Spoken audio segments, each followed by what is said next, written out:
वाक्य के भेद। रचना की दृष्टि से वाक्य के 3 भेद होते हैं: सरल वाक्य, संयुक्त वाक्य, मिश्र वाक्य।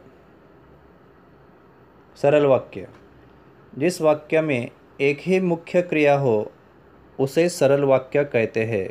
उदाहरण: लक्ष्मी के शरीर में एक सिरहन सी दौड़ गई।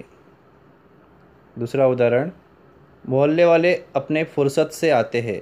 इन दोनों वाक्यों में केवल एक ही मुख्य क्रिया है और इसलिए इन्हें सरल वाक्य कहते हैं।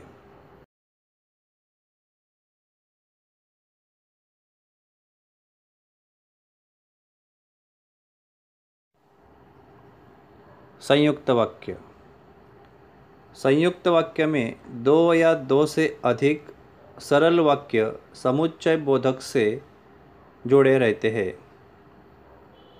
यह समुच्चय बोधक इस प्रकार है: और, परंतु, तथा, या।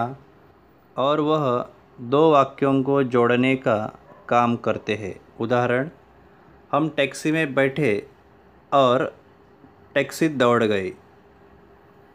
मांडवी काफ़ी बड़ी नदी है तथा वर्षभर पानी से भरी रहती है। दोनों वाक्यों को और तथा इस शब्द ने जोड़ा है, इसलिए इसे संयुक्त वाक्य कहते हैं।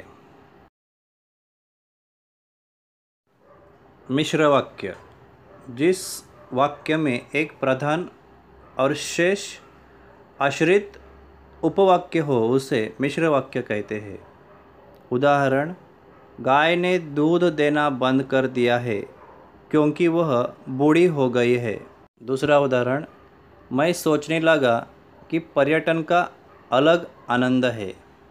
इन 2 वाक्यों में एक मुख्य वाक्य है, प्रधान वाक्य है, और दूसरा आश्रित उपवाक्य है और इसलिए इन्हें मिश्र वाक्य कहते हैं।